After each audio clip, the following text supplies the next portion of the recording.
driven over 20 miles of rough four-wheel drive territory to one of my favorite hunting grounds, hunting for our gator. We've come across the gator right here. It's alive. You can see all the green that's still on it. It has overgrown an old dead one. You can see the dead in there also. And this is what we're looking for, is one that is completely dead. The preferable pieces that we like to look for have been downed and are sitting around for decades. And so we're going to go out hunting and see if we can find one. Wow, look what we've come across. Look at this.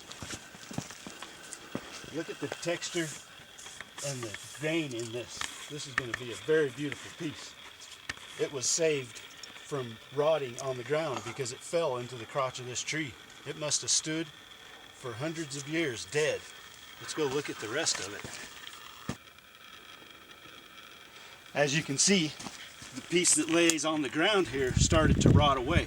So that piece that we just seen has been saved because it fell into the crotch of that tree. Here's where it fell apart, right here. High winds or a lightning strike or something.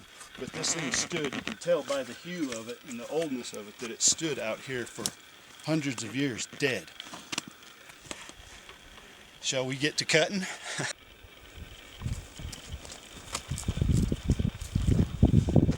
Hey, there's one right there.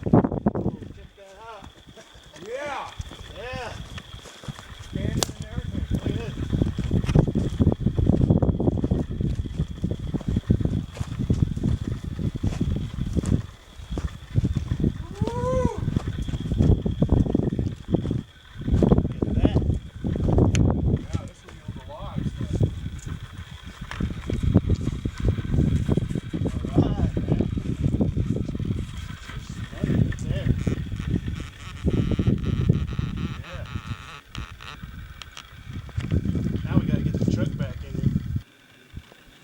So check it out. Here's a good side-by-side. We just found this piece, old and dead. Lichens growing on it. It's been sitting out here for a good long time, and right beside it, this is the ancestor. And you can see this has a lot of bark on it and a lot of green on it. Very beautiful tree. We won't be cutting anything like this. That's not only against the law, but the amount of years that these things live is incredible, and it's a shame to cut something like this down. It's actually a beauty to be able to harvest this, because if it got caught in a fire, this would just burn up. This right here would survive and come back. So this right here is actually a fire hazard considered by the Forest Service, so we're allowed to come in here and harvest this piece of wood. I can already see there's going to be a wooden base for it. There's going to be, this is going to be incredible, and we'll show you later as we go the amount of work that it takes to get back here and harvest the dead piece of wood, and then we still have to go get it to the shop. So we're back in our truck. We're going to load up our chainsaws and head out to where we found our fallen pieces. So here we go, one little step at a time. It's going to be a lot of work.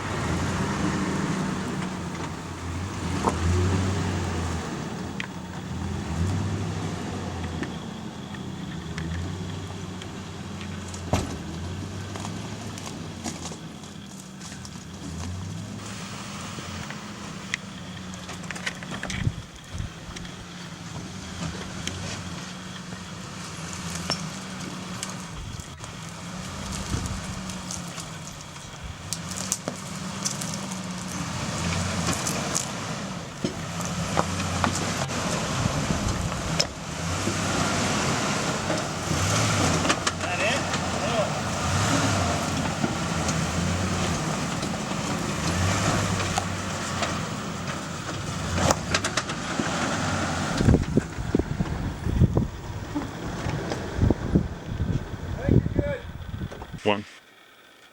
All right, we made it back here, all the way back in here, and I've come to this piece of log we saw earlier where it fell into the crotch of that tree and saved it from landing on the ground. Now my next step is to cut it so that when I get it back to the shop, I already know what it's going to be, because if I don't, I'm just going to have a bunch of scrap wood.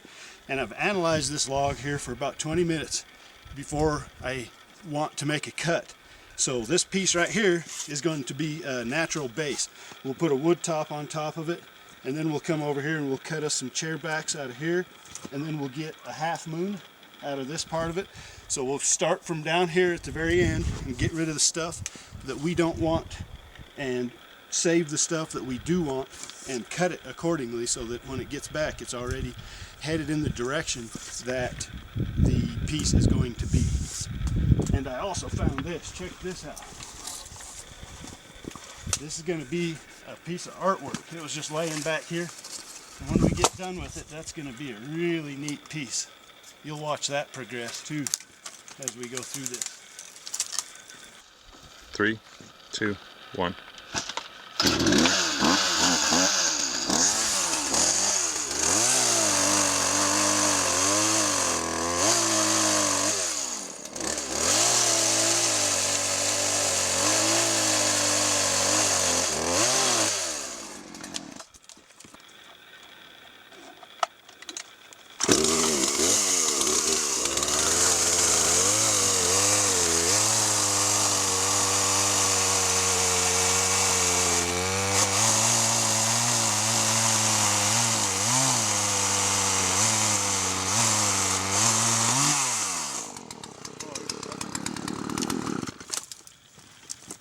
Good and stuff.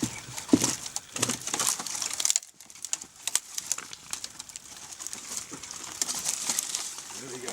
Okay, here we go.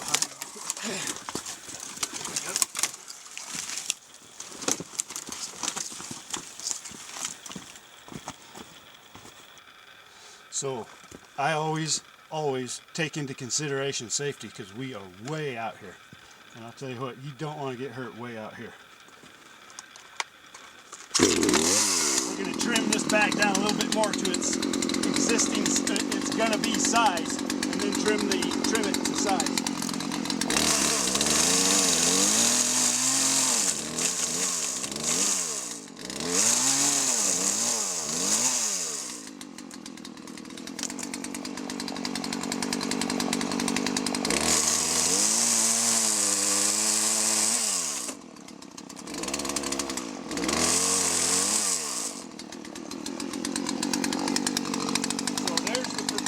Base right there. Now we need to cut it up to height enough so that we can have a spot to put the top on. I'll give us enough room, and then I'll give us 24 inches.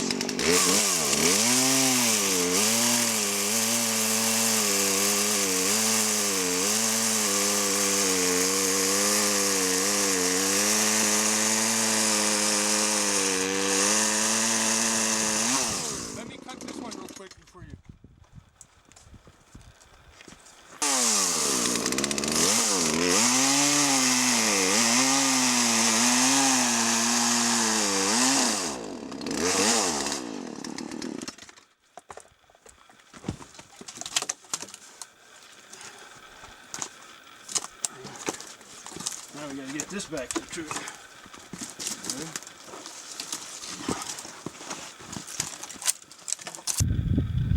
So check it out. Now that we can see some of the wood, we've exposed it. Look at the color in that. Man, that is going to be beautiful wood. So now we're going to cut a chair back out of here, 24 inches. That'll allow us to get a natural arch in there and some nice texture. I love this texture. And then we're going to cut this out over into here and get a half moon. So when we take it back and cut it on the slab, you'll be able to see this type of color in there. So let's get going.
So we got our half moon off of there, and now I think by the size of it, what I'd like to find is a sofa table. Something that's 18 inches wide, 56, 60 inches in length. And I say right here, you can see in here we got a little bit of rot going on, so I'm going to open this up and see what's happening. Here's some too, and if you look down in here, you can see the start of it. So I don't know what usable stuff is in there until we get this cut off. Let's get this cut off and that trimmed out, and then we can see what type of log we have.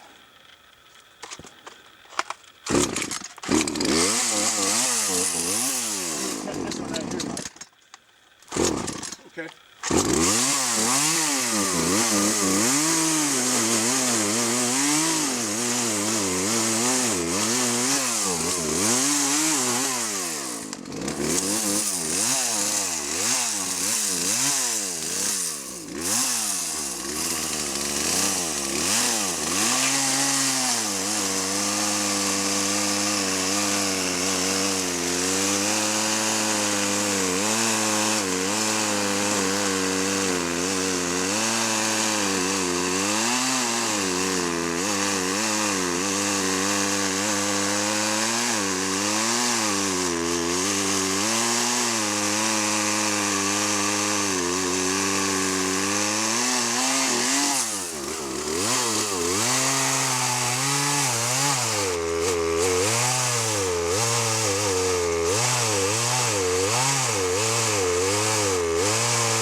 Hold on a second.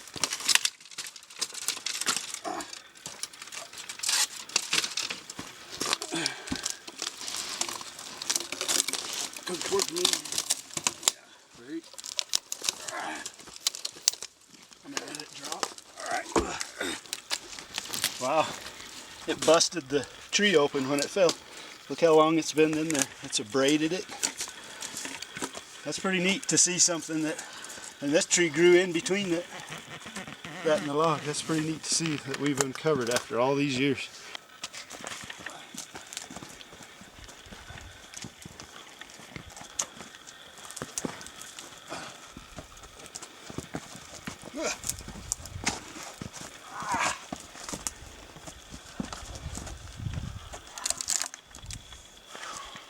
One. So I thought this had further rot in it. It's not bad. There's a lot of usable material down in here. But here's what happens when the tree lays over.